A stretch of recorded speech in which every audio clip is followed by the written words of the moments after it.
seluruh sholawat intinya makrifat birrasul.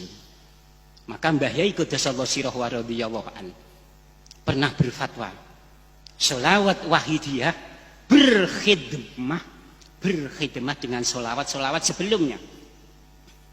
Sholawat sebelumnya yang ada ribuan itu, insya Allah orang pengamalnya akan memahami setelah mengamalkan sholawatul wahidiyah. Boleh dikatakan sholawat wahidiyah rangkuman sari kandungan seluruh sholawat ghairu ma'syurah. Kita mengamalkan sholawat wahidiyah boleh dikatakan sama dengan mengamalkan kandungan arti seluruh sholawat. Karena inti sholawat makrifat birrasul, inti tarekat makrifat birrasul. Ini yang diwariskan Mbah Yai kepada kita semua, yang wajib kita syukuri. Hadirin hadirat yang kami hormati, bahkan hadirat di dalam kitab Al-Hawilil Fatawi Syekh Jalaluddin As-Suyuti diterangkan syarat orang mencapai waliullah, syarat orang mencapai derajat waliullah yang paling bawah, apalagi yang atas, wali autad, wali kutub, nujaba. Syarat orang itu mencapai derajat waliullah harus makrifat birrasul, harus sadar bersama Rasulullah di dalam segala kondisi, bersama Rasulullah di dalam segala keadaan. Syarat orang itu mencapai waliullah. Kalau belum itu, belum mencapai waliullah. Syekh Jalaluddin As-Suyuti di dalam kitabnya Al-Fatawi, Al-Hawilil Fatawi juz 2 itu hadirat, lam takunil aqtabu aqtaban wal autadu autadan wal auliya'u auliya'an illa bi ma'rifati Rasulillah sallallahu alaihi wasallam. Artinya tidak mungkin orang itu menjabat wali kutub, wali autad, wali nujaba, wal autadu dan tidak mungkin menjabat wali autad, wal auliya'u tidak mungkin orang itu menjadi walinya Allah,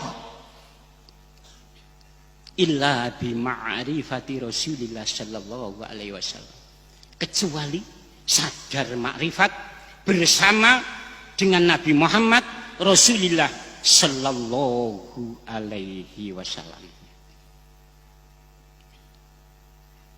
Makrifat di sini artinya pemahaman secara dzauqiyah. Kanjeng Rama ya radhiyallahu anhu sering mendawuhkan, dzauqiyah, musyahadah atau makrifat itu sepadan.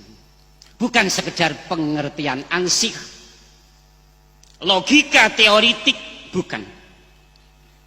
Dzauqiyah rasa hati, sadar bersama Rasulullah. Itu tujuan sholawatul wahidiyah, itu tujuan Islam, itu tujuan Al-Quran, itu tujuan sunnah Rasulullah sallallahu alaihi wasallam, bidang iman dzauqiyah. Bahkan Kanjeng Rama radhiyallahu an sering mendawuhkan li rasul bir rasul, makna dari syahadat Rasul, asyhadu anna Muhammadan Rasulullah. Hadirin hadirat, para salikun dan para muridun, bahkan hadis Nabi, pentingnya kita menyadari keagungan jasa Mbah Yai.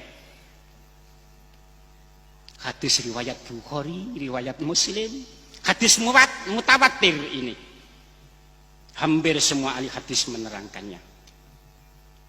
Syarat sholat 5 waktu mampu memandang Rasulullah. Syarat sholat 5 waktu mampu memandang Rasulullah. Jiwa kita memandang Rasulullah ketika sholat. Rasulullah bersabda, hadis sahih karena mutawatir ini, idza uqimatus sholat fala taqumu hatta tarawni. Ketika sholat didirikan, kamu jangan berdiri mendirikan sholat kecuali melihat aku.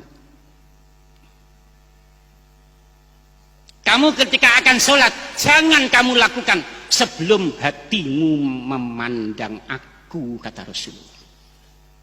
Maka Imam Al-Ghazali ketika menafsiri menjelaskan tahiyat tasyahud, assalamu alaika ayyuhan nabiyyu, Imam Ghazali menerangkan, yajibu alal musalli ayyahdura syakhsan nabi al-karim khina yaqul assalamu alaika ayyuhan nabiyyu wa rahmatullah wa barakatuh. Wajib bagi orang yang sholat wajib atau sholat sunat, jika ingin sholatnya diterima Allah, ayyahdura, menghadirkan, merasa ditunggui, merasa bersama syakhsan nabi al-karim, jiwa nabi yang mulia, khina yaqul assalamu alaika ayyuhan nabiyyu, ketika mengucapkan assalamu alaika ayyuhan nabiyyu wa rahmatullah wa barakatuh.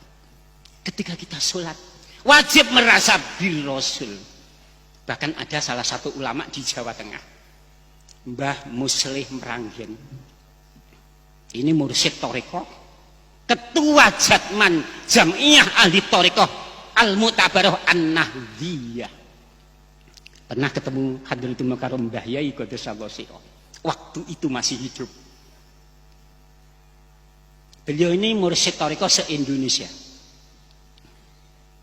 Bertemu Mbah Yai. Mbah Yai, kami membantu perjuangan jenengan melalui kitab saya Nurul Burhan.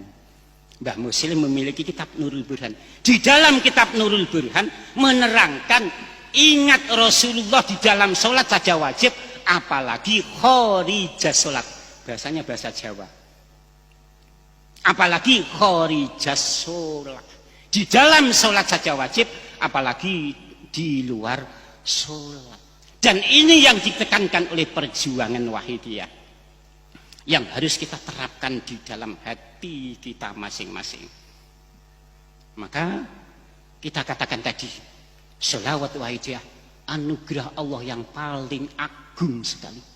Di luar kita, maaf pemirsa live streaming, dikatakan sesat kadang kita.